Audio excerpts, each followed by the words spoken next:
What does it take to capture the forest and place it inside a container?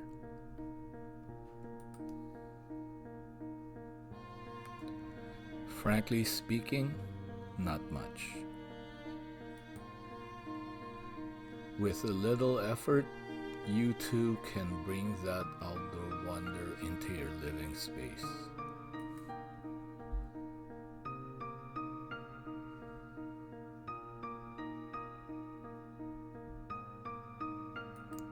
A dull and unexciting glass jar can quickly be turned into a tiny oasis, vibrant with life and filled with potentials. I found this old spice jar just lying inside the kitchen cupboard.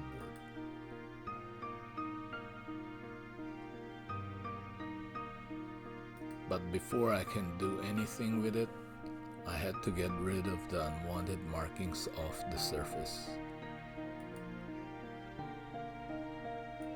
I used a box cutter knife to gently scrape the sticker, making sure I don't scratch the glass.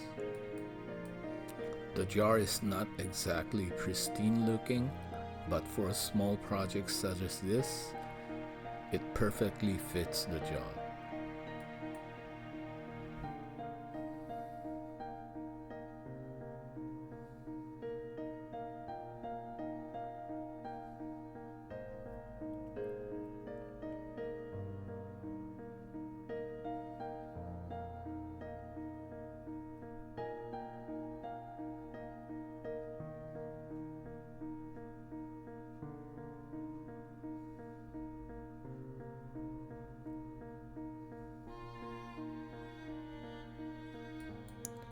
After dusting off the debris, I wiped the jar with a wet paper towel.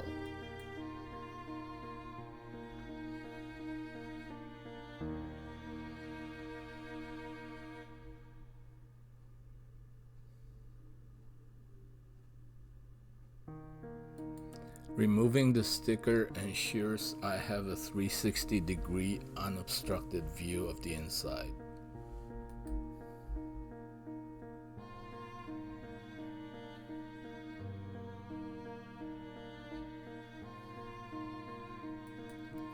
Use plain tap water to clean the inside of the jar as well. Never use detergent.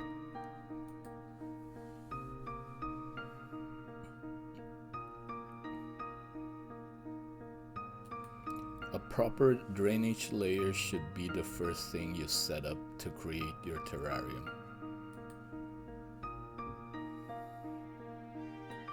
As with previous setups, I am using Leica.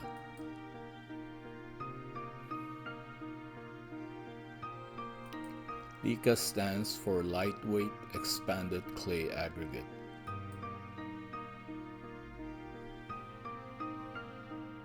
The main quality is that it provides for more air circulation. The air pockets between the clay balls allow more oxygen to reach the roots of the plants. Make sure to pour in a sufficient amount to cover the entire bottom surface of the jar. For a small jar like this, you don't need to have a thick drainage layer. About 1 to 1.5 centimeter will do.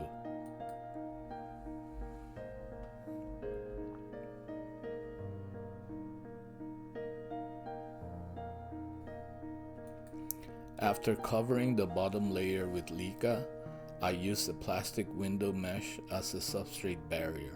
You can buy this at your local hardware store. The tiny holes on the mesh will allow moisture and air to circulate while preventing the substrate to seep into the drainage layer. Use a pair of scissors to cut the mesh according to the shape of the base of your jar. Allow a small allowance to ensure the edges will be protected as well.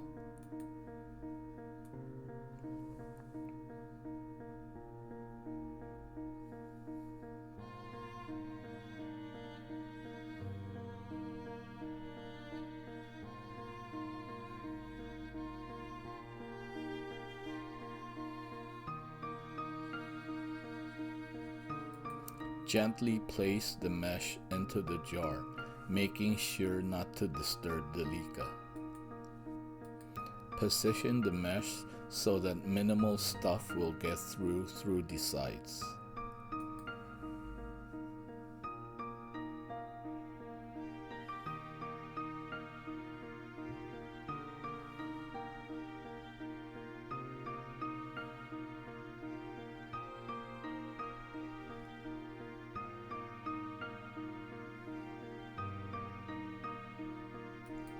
Having a good mixture of substrate material will ensure your terrarium stays healthy and the plants will have sufficient nutrients to grow.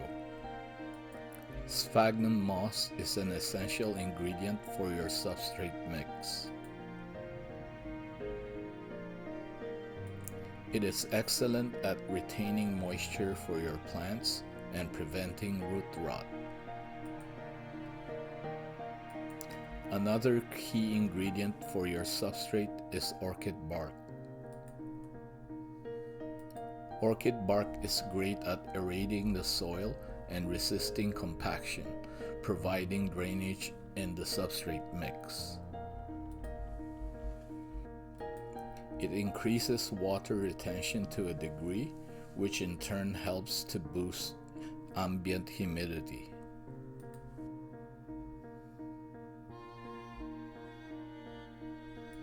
Horticultural charcoal is commonly used as a soil additive.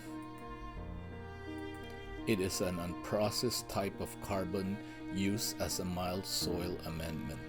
Use it to help drain excess moisture from potted plants and terrariums.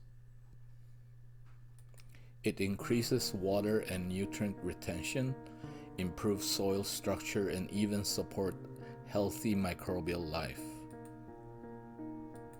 Worm castings is a great addition to many terrariums as they help keep the soil moist. It provides beneficial nutrients for your terrarium occupants and promote healthy microorganism habitats. I also added some plant food into my substrate mix, as this has helped the plants in my previous setup.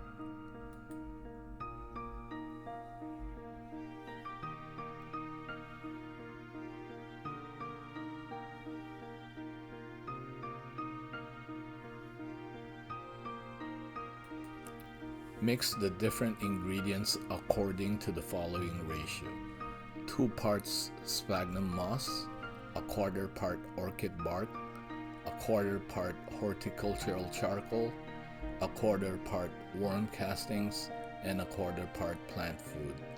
Mix it thoroughly and evenly.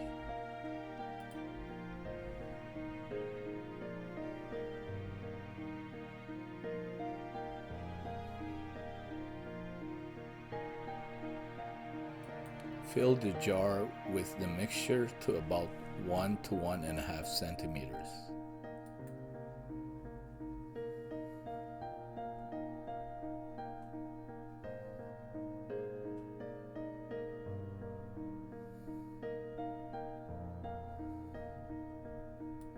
Slope it towards the back to be able to showcase the plants in front.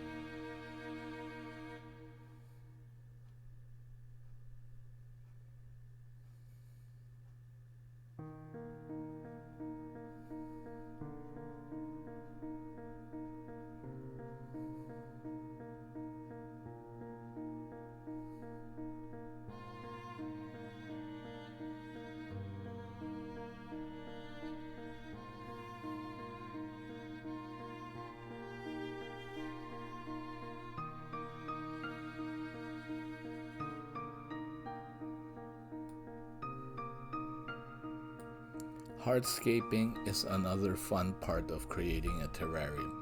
It adds a distinct feature to your setup.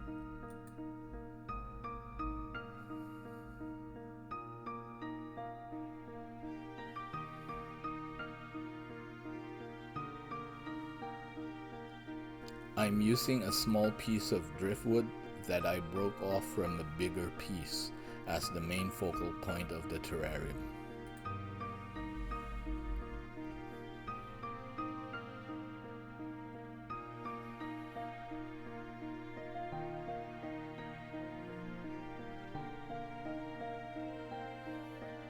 Sometimes objects won't be able to stand on their own.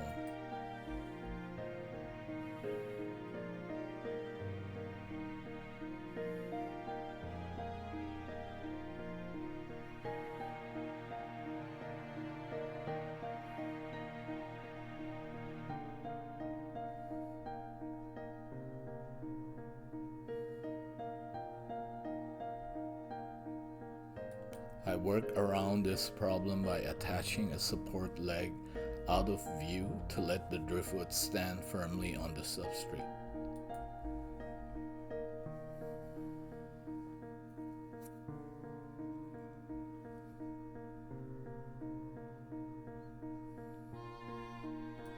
Using quick dry liquid adhesive and the cotton method, I glued the driftwood and the support leg together.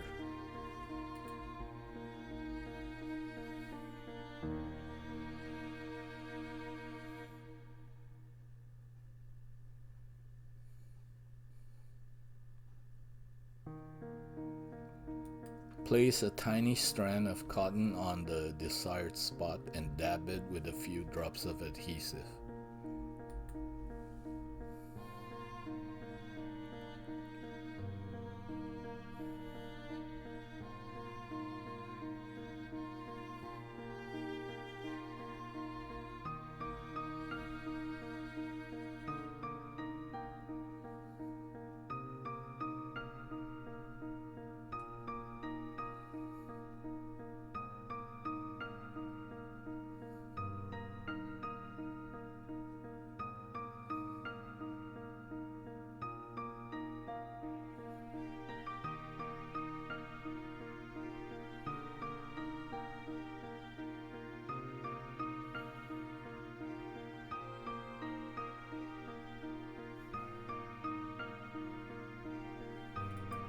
Now the driftwood is able to stand on its own.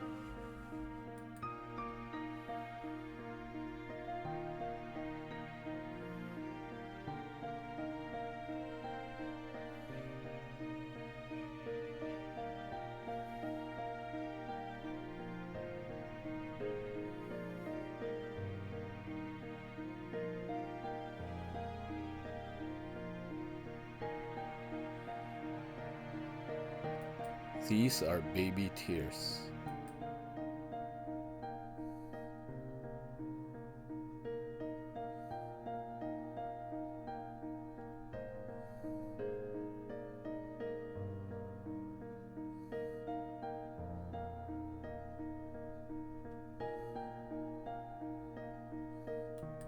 Instead of moss, I'll be covering the terrarium floor with these tiny plants.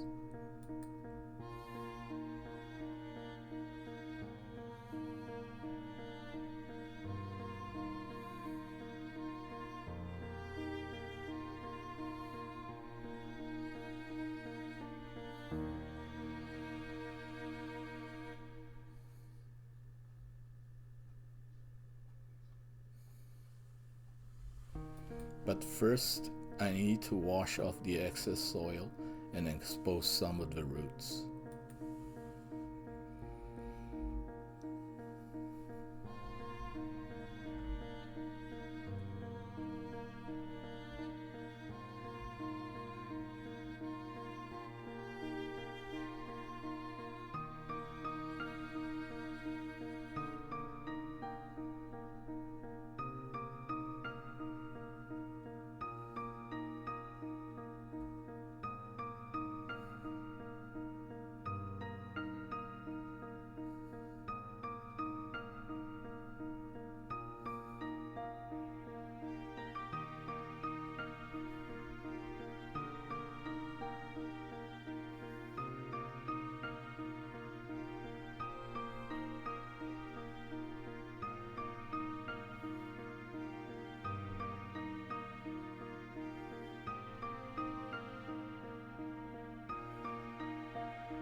I place it inside the jar to cover the entire terrarium floor.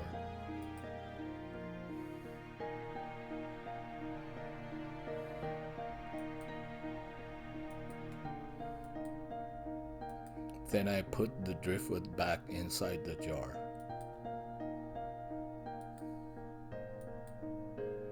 Once I finish setting up the terrarium floor, I prepare the plants.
I use two types of Fittonia as their colors complement each other very well.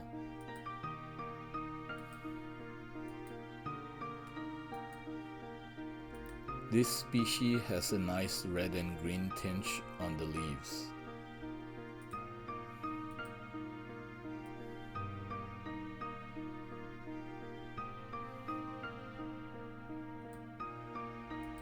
This one has bright green leaves. I like them because the contrasting colors blend perfectly.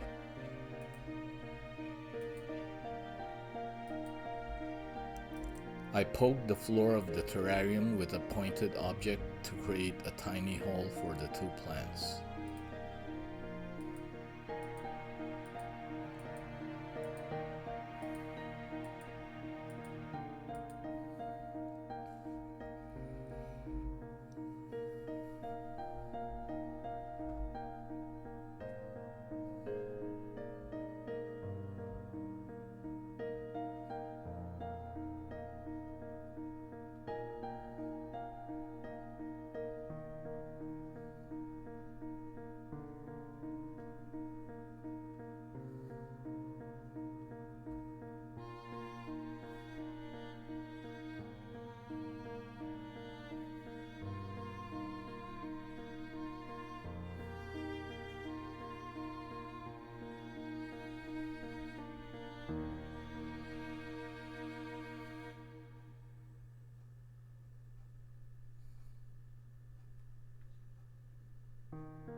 Using a small atomizer, I lightly spray the inside of the terrarium. Just enough to dampen the substrate and not too much to make it soggy.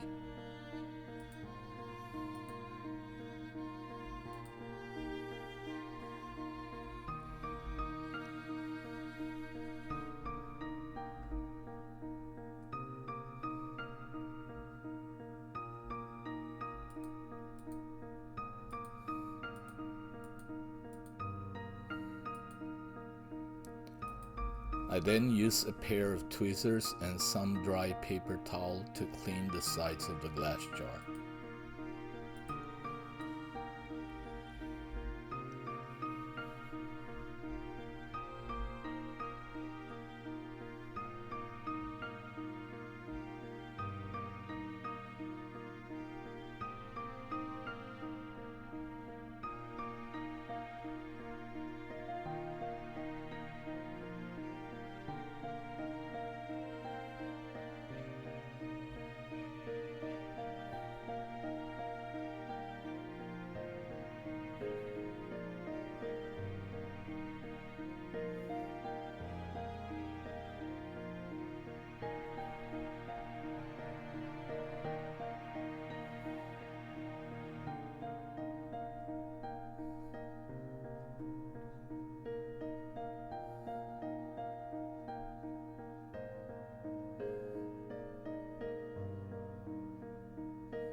Introducing live springtails into our mini jungle helps ensure the overall healthiness of the terrarium.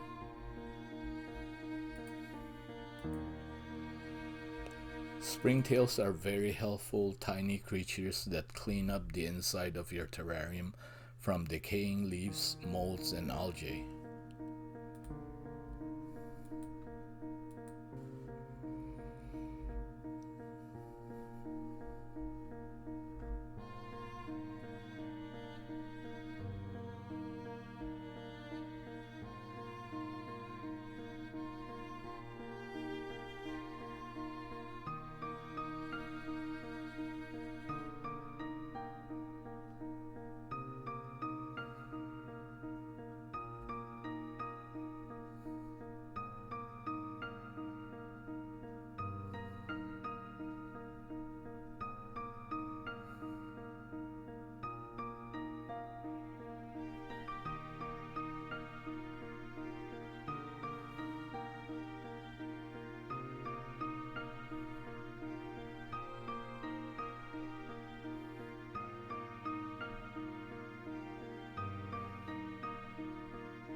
Place your terrarium in a bright spot inside your house.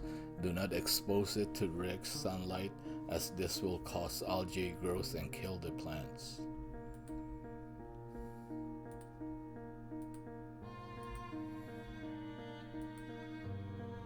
We have successfully captured a part of nature and placed it inside a tiny jar.